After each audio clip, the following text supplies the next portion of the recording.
வணக்கம் மக்களே. ஒரு நாள் என்னன்னா, நல்ல ஒரு இறக்கத்த குடுத்து, மார்க்கெட்ட எண்ட் ஆஃப் த டேல ஃப்ளாட்டா க்ளோஸ் பண்றாங்க. இன்னைக்கு அது அப்படியே தலைகீழா நடந்திருக்கு. ஓப்பனிங்ல நல்ல ஒரு ஏற்றம் கிட்டத்தட்ட 180 பாயிண்ட்ஸ் வரைக்கும் நிஃப்டி ட்ரேட் ஆயிட்டு இருந்தது. ஆனா, இப்போ ஒரு 15 பாயிண்ட்ஸ் வரைக்கான இறக்கத்த குடுத்திருக்கு.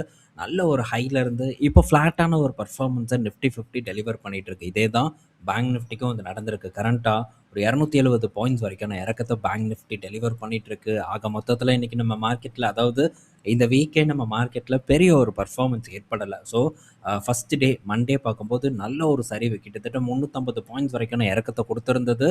ஆனா எண்ட் ஆஃப் தி டேல ஃப்ளாட்டா முடிச்சாங்க. ஸோ இந்த வாரம் ஒரு ஃப்ளாட்டான ஒரு வாரமா இருக்கு. இன்னும் ஒரு ட்ரேடிங் செஷன் இருக்கு. மேபி அதுல ஏதாச்சும் ஒரு பெரிய வாலடைல் அண்ட் ஒரு ஒன் சைட் மூவ்மெண்ட் இருக்கா அப்படிங்கிறத நம்ம பொறுத்திருந்து வந்து பார்ப்போம்.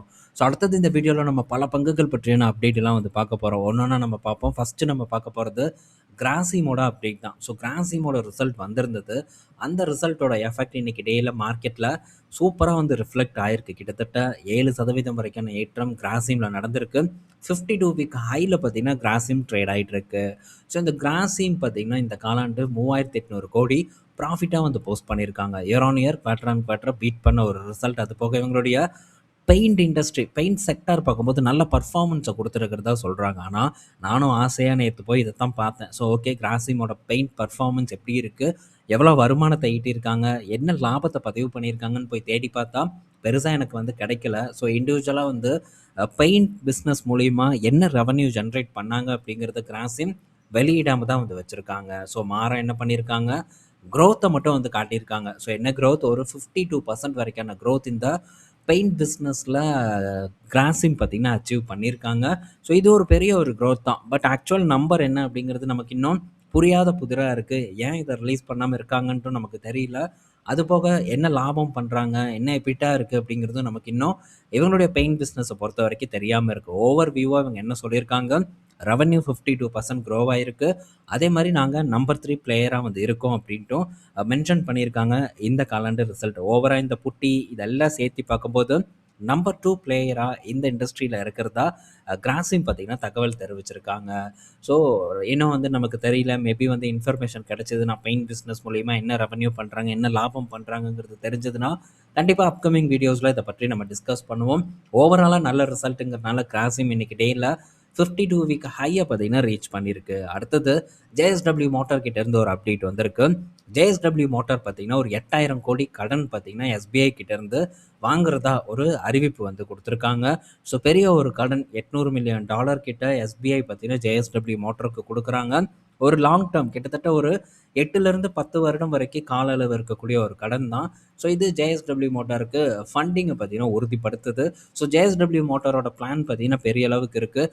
ஸோ செரி போன்ற நிறுவனங்கள் கூட சேர்ந்து அங்கே இருக்கக்கூடிய மாடல்ஸை இங்கே இருக்கிறதுக்கான திட்டம் பார்த்தீங்கன்னா ஜேஎஸ்டபிள்யூ கையில் வச்சுருக்காங்க. அதன் வரிசையில் ஜே டூர் ஒன்று பார்த்தீங்கன்னா வரப்போகுது. அதோட விலை எப்படி 40 லட்சம் இருக்கும் அப்படிங்கிற எதிர்பார்ப்பு இருக்குது. ரெண்டாவது, ஸோ இந்த ஐகார் ஒரு ஐகார் V23 நான் நினைக்கிறேன்.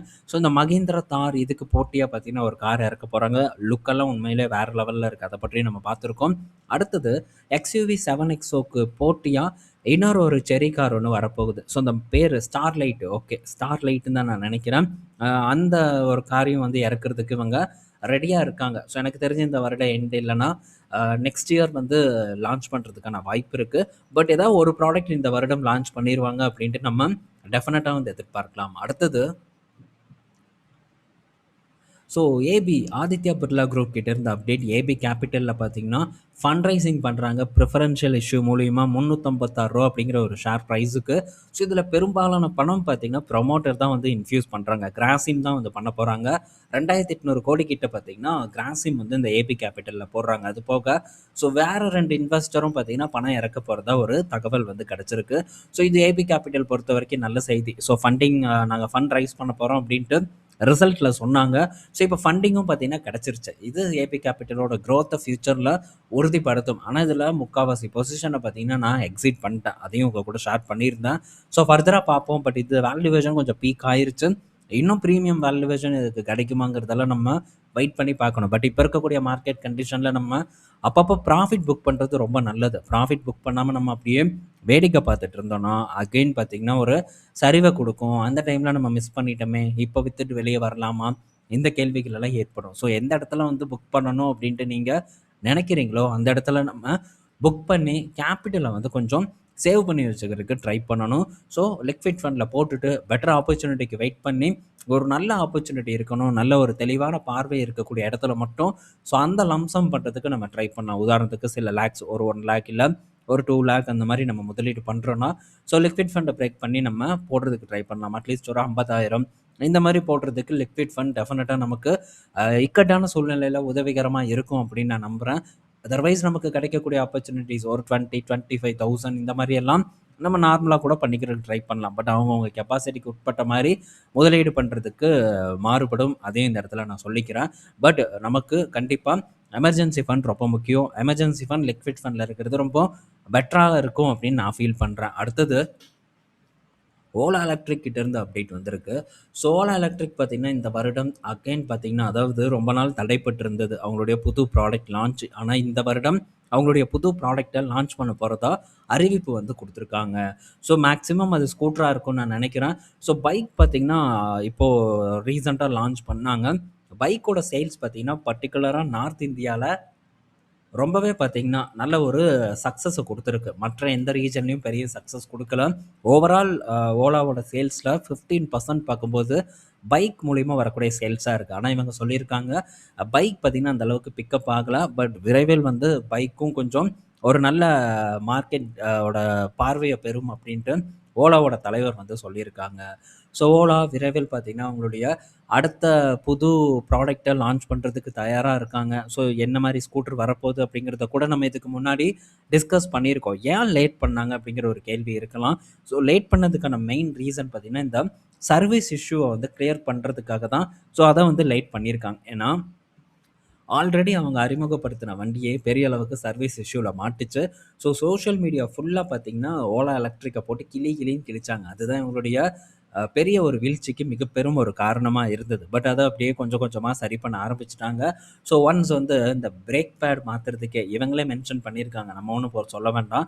ஸோ பிரேக் பேட் வந்து சேஞ்ச் பண்ணுறதுக்கே 10 நாள் வெயிட் பண்ணுங்கள், 20 நாள் வெயிட் பண்ணுங்கள் அப்படின்ட்டு சொன்ன ஒரு காலம் இருக்குது. பலரும் பார்த்தீங்கன்னா ஓலா வண்டியை சர்வீஸ் சென்டரில் விட்டு அவன் குப்பையாட்டம் வந்து போட்டு வச்சுருப்பான். நமக்கு கேட்ட நாளில் சர்வீஸ் போன வண்டி கிடைக்கவும் செய்யாது. ஆனால் இப்போ அது தலைகீழாக வந்து மாறி இருக்கு. ஸோ நான் ரீசெண்டாக பார்த்தீங்கன்னா பிரேக் பேட் மாற்றினேன். ஸோ உடனே எனக்கு பார்த்தீங்கன்னா அன்றைக்கி நான் போய் ஒரு ஒரு 45 மினிட்ஸ் வெயிட் பண்ணியிருப்பேன். வண்டி எடுத்துகிட்டு நான் கையோடு வந்துட்டேன். ஸோ இப்போ மாறிடுச்சு ஓரளவு. So maybe Ola electric bike அதாவது ஸ்கூட்டர் வச்சுருக்கிறவங்கள இதை மேபி எக்ஸ்பீரியன்ஸ் பண்ணியிருக்கலாம். பார்ப்போம். இதை வந்து இப்படியே வந்து கண்டினியூ பண்ணுறாங்களான்ட்டு. ஸ்பேர் பார்ட்ஸோட அவைலபிலிட்டி இல்லாதது தான் ஒரு மெயின் ரீசன்னு சொல்லியிருக்காங்க. ஸோ ஸ்பேர் பார்ட்ஸ் இப்போது கணிசமாக வந்து எல்லா சர்வீஸ் சென்டர்லேயும் நாங்கள் கொண்டு வந்துட்டோம். ஸோ முதல்லாம் என்ன பண்ணிகிட்டு இருந்தோம்னா, ஒரு சர்வீஸ் ரிக்வெஸ்ட் வந்ததுக்கப்புறம் தான் நாங்கள் அதை ப்ரொக்யூர் பண்ணவே ஆரம்பிப்போம். ஆனால் இப்போது முன்னாடியே பார்த்தீங்கன்னா எல்லாம் தயாராக வந்து நாங்கள் வச்சுருக்கோம். ஸோ சர்வீஸ் பேக்லாக் இனி வராது அப்படின்ட்டு ஓலா எலக்ட்ரிக் தரப்புலேருந்து தகவல் வந்திருக்கு. ஸோ இதை கண்டினியூ பண்ணுறாங்க, சர்வீஸை மெயின்டைன் பண்ணுறாங்க அப்படின்னாலே டெஃபினட்டாக திரும்ப பார்த்தீங்கன்னா ஓலாவோட சேல்ஸ் வந்து பிக்கப் ஆகிறதுக்கான வாய்ப்பு இருக்குது என்னை பொறுத்த வரைக்கும். ஸோ இந்த எலக்ட்ரிக் ஸ்கூட்டர்லேயே ஒரு நல்ல பர்ஃபார்மன்ஸ் தரக்கூடிய ஒரு ஸ்கூட்டராக ஓலா எலக்ட்ரிக் இருக்குது. ஸோ S1 ப்ரோவோட பர்ஃபார்மன்ஸ் மேபி வச்சிருக்கிறவங்களுக்கு தெரியும். ஸோ ஹைப்பர் மோடு போட்டு அழுத்தணும்னா டெஃபினட்டாக பக்கத்தில் ஏத்தரும் நிற்காது, டிவிஎஸும் நிற்காது, பஜாஜும் நிற்காது. ஸோ அது போக அப்போவே ஸோ வந்த புதுசுலேயே பார்த்தீங்கன்னா இந்த ஆட்டோ பைலட் மோடு இதெல்லாம் வந்து கொடுத்தாங்க. ஸோ நம்ம பாட்டுக்கு ஜாலியாக ஆட்டோ பைலட் போட்டுட்டு ஒரு ஸ்பீடு செட் பண்ணி வச்சுட்டு போயிட்டே இருக்கலாம். ஸோ நிறையா ஃபீச்சர்ஸ் இருக்கும். ரிவர்ஸ் மோடு இன்னும் பல விஷயங்கள் பார்த்திங்கன்னா இந்த இடத்துல இருக்கும். நல்ல ஒரு ஸ்பீடும் ரீச் பண்ணும், நல்ல ஒரு ரேஞ்சும் வந்து கொடுக்கக்கூடிய ஒரு இடத்துல இவங்க ஸ்கூட்டர் விட்டாலும் கூட அந்த சர்வீஸில் பார்த்திங்கன்னா இவங்க பெரிய அளவுக்கு அடி வாங்கினாங்க. பெரிய அளவுக்கு சோஷியல் மீடியாவையும் அவங்களால ஹேண்டில் பண்ண முடியல. ஸோ இதெல்லாம் பெரிய ரீசன். நான் ஒரு பிரபலமான ஒரு தளத்தில் நான் பார்த்தேன். இந்த வீடியோவை நீங்கள் நிறைய பேர் பார்த்துருப்பீங்க. பட் அந்த தளத்தோட பேரெல்லாம் நம்ம இந்த இடத்துல டிஸ்கஸ் பண்ண வேண்டாம். ஸோ என்னென்னா, ஓலா எலக்ட்ரிக் வந்து நாங்கள் ரிவ்யூ பண்ணுறோம், நீங்கள் எங்களுக்கு எவ்வளோ பே பண்ணுவீங்க அப்படின்னு சொல்லி வந்து கேட்டிருக்காங்க. ஸோ பே எதுவும் பண்ண மாட்டேன்னு சொன்னதுக்கு ஸோ அந்த தளம் என்ன பண்ணுச்சுன்னா, நாங்கள் வந்து எனக்கே நீ தரமாட்டேங்கிறியா, அவன் வண்டி எடுத்து நாங்கள் என்னென்ன பண்ணுறோம் பாரு, அதில் இருக்கிற எல்லா விஷயத்தையும் நாங்கள் குறையாக சொல்லி இது பண்ண போகிறோம் அப்படின்ட்டு ஓப்பனாக பேசுகிற விஷயங்கள் எல்லாம் சோஷியல் மீடியாவில் வெளியே வந்திருந்தது. ஸோ அந்தளவுக்கு ஒரு பெரிய பஞ்சாயத்து ஆச்சு. பட் எதுவும் எதிர்த்து சூவெல்லாம் பண்ணலை இந்த ஓலா எலக்ட்ரிக். ஸோ அந்தளவுக்கு பார்த்தீங்கன்னா ஒன்றும் தெரியாமல் தான் இருக்கான் அப்படின்னு நம்ம சொல்லணும். ஸோ கண்டிப்பாக இந்த சூ பண்ணுறது இதெல்லாம் வந்து பண்ணணும். ஏன்னா ரீசெண்டாக இன்னொரு நிகழ்வையும் நான் இந்த இடத்துல ஷேர் பண்ணுறேன். பிஒய்டி. ஸோ அந்த இடத்துல ஒரு பிளாகர் பார்த்தீங்கன்னா, சைனால அந்த பிஒய்டி நிறுவனத்த பற்றி ஏதோ தவறா பேசினதுக்கு சூ பண்ணி பெரிய அளவுக்கு பணத்த நஷ்ட ஈடாவும் வந்து வாங்கியிருக்காங்க. இப்ப நடந்தது ரீசென்ட்டா. நீங்க போய் செக் பண்ணி பாருங்க. ஸோ இந்த மாரியான விஷயங்கள் வெளிநாட்டுல நடக்குது. இங்கேயும் கூட நடக்குது. ஆனா நம்ம ஆளுங்க ஒண்ணும் பண்ணாம, சோசியல் மீடியாவ ஹேண்டில் பண்ணாம, பல இடத்துல பார்த்தீங்கன்னா லேக் ஆகுறாங்க. இதெல்லாம் வந்து சரி பண்ணணும். இதுக்குன்னு டீம் அமைச்சு பண்ணா மட்டும் தான் வெற்றி கிடைக்கும். இதெல்லாம் என்னோட ஃபைண்டிங். இந்த ஓலா எலக்ட்ரிக்க பொறுத்தவரைக்கும். கண்டிப்பா ஒவ்வொருத்தவங்களுக்கும் ஒவ்வொரு ஃபைண்டிங் இருக்கும். ஸோ ஃபைண்டிங் இருக்கிறது ரொம்ப நல்லது. ஸோ இந்த மாரியான உங்களுடைய தவறுகளும் நமக்கு தெரியணும். ஸோ அதெல்லாம் தெரிஞ்சா தான் கண்டிப்பா இந்த இடத்துல ஒரு வளர்ச்சி ஏற்படுதா அப்படிங்கிறத நம்ம தொடர்ந்து கவனிச்சுட்டு வர முடியும். ஓகே. ஸோ அடுத்தது பார்த்தீங்கன்னா, ஐடிசி இன்ஃபோடெக் கிட்ட இருந்து ஒரு அப்டேட் வந்திருக்கு. ஸோ அப்பப்போ இந்த இன்ஃபோடெக்கும் பார்த்தீங்கன்னா, செய்தியில வந்துகிட்டு தான் இருக்கு. என்ன செய்தினா, ஸோ ஐடிசி இன்ஃபோடெக் பார்த்தீங்கன்னா, இன்ஷூர் எம்ஓ அப்படிங்கிற ஒரு இன்சூரன்ஸ் இன்ஃப்ராஸ்ட்ரக்சர் கொடுக்கக்கூடிய ஒரு நிறுவனத்துக்கு கூட ஒரு டீல் போட்டிருக்காங்க. இது ஐடிசி இன்ஃபோடெக்கை பொறுத்தவரைக்கும் ஒரு பாசிட்டிவான ஒரு நியூஸா வந்து அமைஞ்சிருக்கு. ஸோ அப்பப்போ ஒரு டீல் வின் பண்றாங்க. ஒரு டீசென்ட்டான ஒரு அமௌண்ட்ட ஒரு ப்ராஃபிட்டாவும் பார்த்தீங்கன்னா, இவங்க ஜெனரேட் பண்ணிட்டு இருக்காங்க. இது ஐடிசிக்கு நல்ல ஒரு விஷயம் தான். ஐடிசியோட ரிசல்ட் இன்னைக்கு இருக்கு. ஸோ ஈவினிங் நம்ம ஐடிசியை பற்றி டிஸ்கஸ் பண்ணுவோம். அடுத்தது பார்த்தீங்கன்னா, டாடா மோட்டார்ஸ் கிட்ட இருந்து ஒரு அப்டேட்டு. ஸோ அல்ட்ராஸோட ஃபேஸ் லிஃப்ட் பார்த்தீங்கன்னா, இந்த மே 28 வந்து ரிலீஸ் ஆக போகுது. சீரியஸா நான் வந்து எக்ஸைட்டடா இருக்கேன். ஏன்னா நல்லா இருக்கு. ஸோ என்ன அதே மாரி தானே இருக்கு அப்படின்னு நீங்க வந்து கேட்கலாம். ஸோ நல்ல ஒரு அப்கிரேட் பண்ணியிருக்காங்க. குறிப்பா சாரி இந்த டியாகோ ஈவில பார்த்தீங்கன்னா, நல்லா அப்கிரேட் பண்ணியிருக்காங்க. ஸோ இது பார்த்தீங்கன்னா ஐசிஇ. ஸோ கீழ இருக்கிறது பார்த்தீங்கன்னா, எலக்ட்ரிக் வண்டி. ஸோ எலக்ட்ரிக் வண்டி பொறுத்தவரைக்கி டிசைன் அப்படியே வந்து சேஞ்ச் ஆயிருக்கு. ஸோ இங்க பார்க்கும்போது வந்து தெரியும் நமக்கு எப்படி வந்து டிசைன் இருக்கு அப்படின்ட்டு. அது போக பார்த்தீங்கன்னா, பின்னாடி கனெக்டட் டெயில் லைட்டும் வந்து குடுத்துருக்காங்க. ஸோ இந்த குட்டி கார்ல கனெக்டட் டெயில் லைட் குடுத்தது ஒரு பெரிய ஒரு சிறப்பம்சமா நான் பார்க்குறேன். கம்ப்ளீட்டா நெறைய ஒர்க் பண்ணியிருக்காங்க. எக்ஸ்டீரியர் டிசைன பொறுத்தவரைக்கி. ஸோ இது இன்னும் ஒரு சேல்ஸ் நம்பர வந்து டாடா மோட்டார்ஸ்க்கு ஏற்படுத்தி குடுக்குங்கிற ஒரு நம்பிக்கை எனக்கு இருக்கு. ஸோ கம்ப்ளீட்டா ஈவில பொறுத்தவரைக்கி டிசைன சேஞ்ச் பண்ணியிருக்காங்க. இப்பவே ஒரு 7,000 வண்டி கிட்ட, ஒரு 6,000 வண்டி கிட்ட இந்த டியாகோ வித்துக்கிட்டு தான் இருக்கு. ஸோ இதோட ஃபேஸ் லிஃப்ட் பார்த்தீங்கன்னா, ஒரு 10,000 வண்டிக்கு போகுறதுக்கான வாய்ப்பு இருக்கு அப்படின்னு நான் நெனைக்கிறேன். பிரைஸும் பார்த்தீங்கன்னா, ரொம்ப அஃபோர்டபுளா இருக்கும் அப்படிங்கிற ஒரு எதிர்பார்ப்பும் இருக்கு. 8,00,000 இருக்கும்னு நான் நெனைக்கிறேன். ஸோ சேல்ஸ் பார்ப்போம். இம்ப்ரூவ் ஆகுதான்ட்டு. ஏன்னா இப்போதைக்கு நம்ம மார்க்கெட் எஸ்யூவி ட்ரிவன் மார்க்கெட்டா இருக்கு. ஸோ இந்த ஹேட்ச்க்கு எப்படி ஒரு வரவேற்பு இருக்குன்னு பார்ப்போம். பட் என்ன பொறுத்தவரைக்கும் இந்த இடத்துல வரவேற்பு இருக்கும் அப்படின்னு தான் நான் எக்ஸ்பெக்ட் பண்றேன். ஸோ பழைய டியாகோக்கு பின்னாடி கனெக்டட் டெயில் லேம்ப் இருக்காதுன்னு நான் நெனைக்கிறேன். பட் இந்த இடத்துல அது கொண்டு வந்தது ஒரு முக்கியமான ஒரு ஒரு பாயிண்ட்டா வந்து நான் பார்க்குறேன். ஸோ இங்க பார்க்கும்போது தெரியுது. ஸோ இந்த சின்ன காருக்கு சூப்பரான ஒரு டிசைன பார்த்தீங்கன்னா, ஆட் பண்ணியிருக்கிறது ஒரு பெரிய வரவேற்கத்தக்கக்கூடிய விஷயமா நான் வந்து பார்க்குறேன். ஸோ சேல்ஸ் பார்ப்போம். இந்த மாசம் இது பண்ணட்டும், லான்ச் பண்ணட்டும். சேல்ஸுக்கு வந்ததுக்கப்புறம் நம்ம இத பற்றி திரும்ப டிஸ்கஸ் பண்ணலாம். எப்படி பெர்ஃபார்ம் பண்ணியிருக்காங்கன்ட்டு. ஸோ இதன் மூலியமா ஸோ அவங்களுடைய நம்பர் 2 பொசிஷன தக்க வைக்கிறதுக்கான முயற்சியில டாடா மோட்டார்ஸ் ஈடுபட்டிருக்காங்க அப்படிங்கிறது நமக்கு கிளீனா வந்து தெரியுது. ஸோ மகேந்திரா எப்படி டேக்கிள் பண்றாங்க, அடுத்தடுத்து மாடல் லான்ச்சஸ் எப்படி இருக்குன்னு நம்ம பொறுத்திருந்து பார்ப்போம். மகேந்திரா கிட்ட ஸ்லோ டவுனா தான் இருக்கு. பட் மாருதி அக்ரெசிவா பண்ணிட்டுருக்காங்க. அதே நேரத்தில டாடா மோட்டார்ஸ் பார்க்கும்போதும் அக்ரெசிவா வந்து பண்ணிட்டு இருக்காங்க. டிசைன் சேஞ்சஸ பொறுத்தவரைக்கி. ஸோ இது அவங்களுக்கு ரொம்ப நல்லாவே வந்து கை குடுக்குது அப்படின்னு சொல்லலாம். மாருதி சுசுகி கிட்ட இருந்து அடுத்து ஒரு 7 சீட்டர் வரப்போது. ஒரு 2 இமேஜ் நான் பார்த்தேன். கார் பார்க்கும்போது நல்லாவே வந்து இருக்கு. ஸோ எனக்கு தெரிஞ்சு அத எக்ஸ்யூவி 7XOக்கு காம்படிட்டா பிளேஸ் பண்ணுவாங்க அப்படிங்கிற ஒரு எதிர்பார்ப்பு எனக்கு அதிகமா இருக்கு. ஸோ அ பல லான்ச்சஸ் பார்த்தீங்கன்னா, இந்த வருடம் காத்துட்ருக்கு. ஸோ அதெல்லாம் நம்ம ஒண்ணொண்ணா வந்து பார்ப்போம். ஸோ அதே மாரி ஆட்டோ பங்குகளும் சரிவ சந்திச்சுட்டு இருக்கு. எல்லா பங்குகளையும் தொடர்ந்து கவனிப்போம். எந்த பங்கு நமக்கு அட்ராக்டிவான இடத்துக்கு வருதோ, அந்த பங்க புடிச்சு போடுறதுக்கு நம்ம கண்டிப்பா ட்ரை பண்ணலாம். ஸோ அடுத்தது ஸோ NVIDIAவோட ரிசல்ட் வந்திருக்கு. பார்த்துருப்பீங்கன்னு நான் நினைக்கிறேன். மேபி பார்க்கலைனாலும் இத பற்றி நம்ம டீட்டெயில்டா டிஸ்கஸ் பண்ணுவோம். ஸோ NVIDIAவோட இந்த காலாண்டு பெர்ஃபார்மன்ஸ் சூப்பர் டூப்பர் பெர்ஃபார்மன்ஸா வந்து அமைஞ்சிருக்கு. கிட்டத்தட்ட நல்ல ஒரு குரோத்துங்க. அவங்களுடைய வருமானத்தில பொறுத்தவரைக்கி.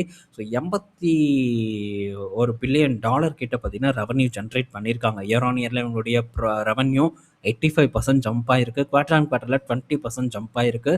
நெட் ப்ராஃபிட் பார்க்கும்போது $58 பில்லியன் கிட்ட வந்திருக்கு. ரவுண்ட் ஆஃப் பண்ணி சொல்றேன். ஸோ அதுக்கு மேலேயும் வந்து பண்ணியிருக்காங்க. ஸோ கொஞ்சம் ஒரு $320 மில்லியன் கிட்ட அதிகமா பண்ணியிருக்காங்க. ரவுண்ட் ஆஃப் பண்ணும்போது $58 பில்லியன். ஸோ இது இயர் ஆன் இயர்ல 211% குரோத். அதே மாரி குவார்டர் ஆன் குவார்டர்ல 36% குரோத்த வந்து போஸ்ட் பண்ணியிருக்காங்க. எக்ஸலன்ட்டான ஒரு பெர்ஃபார்மன்ஸ். இத்தனைக்கும் சைனா ரீஜன்ல அவங்க சேல்ஸ் வந்து ஆல்மோஸ்ட் ஜீரோக்கு போயிருச்சு. அப்படி இருந்தும் கூட NVIDIAவோட பர்ஃபார்மன்ஸ் டாப் நாட்சா வந்து அமைஞ்சிருக்கு இந்த காலாண்டுல. ஸோ மற்ற கம்பெனிஸ் பக்கத்துல கூட நிக்க முடியாது. குறிப்பா இந்த டேட்டா சென்டர் செக்மெண்ட்ட பொறுத்தவரைக்கும் ஸோ கணிசமான ஒரு வளர்ச்சி. ரீசென்ட்டா நான் NVIDIA பற்றி கூட உங்க கூட ஷேர் பண்ணியிருக்கேன். ஸோ மேபி ஞாபகம் இருந்ததுன்னா ஞாபகப்படுத்தி பாருங்க. அந்த இடத்துல நான் என்ன பண்ண போறேன் அப்படின்ட்டு. ஸோ நான் ஒரு நல்ல பர்ஃபார்மன்ஸை தான் இந்த இடத்துல எக்ஸ்பெக்ட் பண்றேன். பட் வெயிட் பண்ணி பார்ப்போம். ஸோ இந்த ரிசல்ட்டோட இம்பாக்ட் எல்லாம் பெருசா ப்ரீ மார்க்கெட்லலாம் வந்து ஒன்றும் ரிஃப்ளெக்ட் ஆகல. ஏன்னா ஸோ இப்போ சைனா இப்போ யுஎஸ் பார்த்தீங்கன்னா ஒரு இது பண்ணிட்டாங்க, அப்ரூவல் கொடுத்துருக்காங்க சிப்பை விற்கிறதுக்கு. ஆனா சைனா பார்த்தீங்கன்னா அதை பிளாக் பண்ணியிருக்காங்க. அலிபாபா புதுசாக ஒரு சிப்பை லான்ச் பண்ணியிருக்காங்க. ஸோ இதெல்லாம் பார்த்தீங்கன்னா அப்படியே கசகசன்னு போயிட்டு இருக்கு. இதில் என்ன நடக்குது ஏது நடக்குது அப்படிங்கிறத பற்றி நம்ம தனியாக ரீட்டைல் ஆப்ஷன் குளோபலில் வந்து டிஸ்கஸ் பண்ணுவோம். ஓகே, ஸோ NVIDIAவோட ரிசல்ட் நல்லா இருக்குது அப்படிங்கிறத மட்டும் இப்போ நம்ம தெரிஞ்சுக்கலாம்.